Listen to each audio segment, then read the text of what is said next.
All four high-powered MPs responsible for working towards a fairer Britain have quit over claims the government is failing to create a more equal society.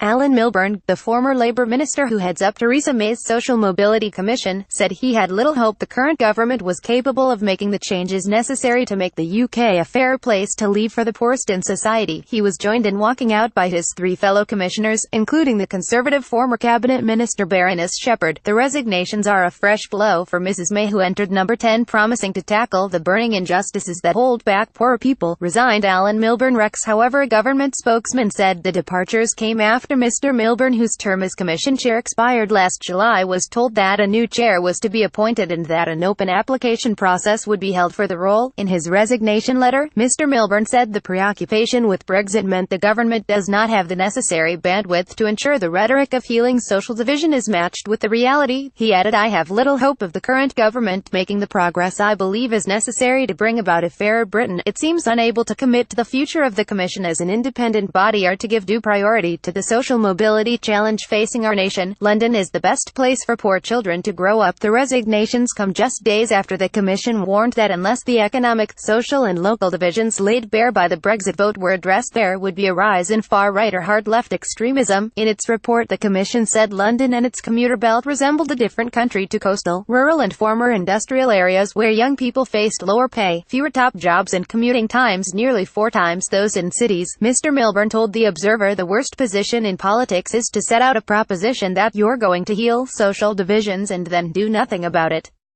It's almost better never to say you'll do anything about it. It's disappointing at least that the government hasn't got its shoulder to the wheel in the way it should to deal with these structural issues that lead to social division and political alienation in the country. In America, for 30 years real average earnings have remained flat.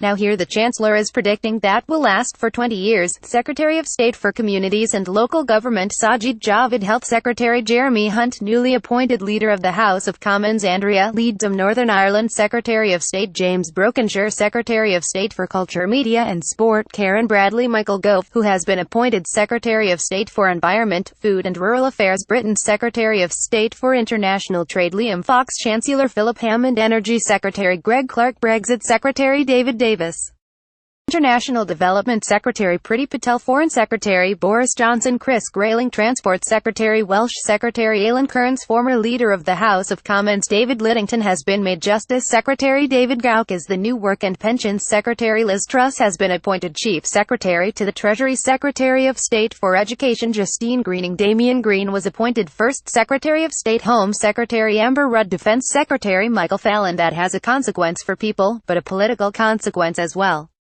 It means more anger, more resentment and creates a breeding ground for populism. For Labour, Shadow Cabinet Office Minister John Trickett said the resignations came as no surprise, as inequality has grown under the Tories. Social mobility has totally stalled. Theresa May has rewarded the rich whilst holding everyone else back, he said. It is no surprise the whole Social Mobility Commission has resigned in frustration.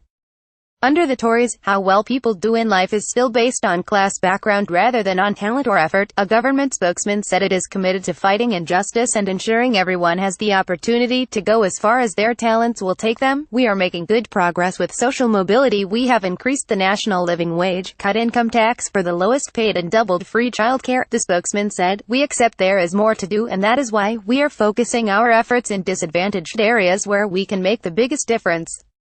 Additional reporting by Press Association.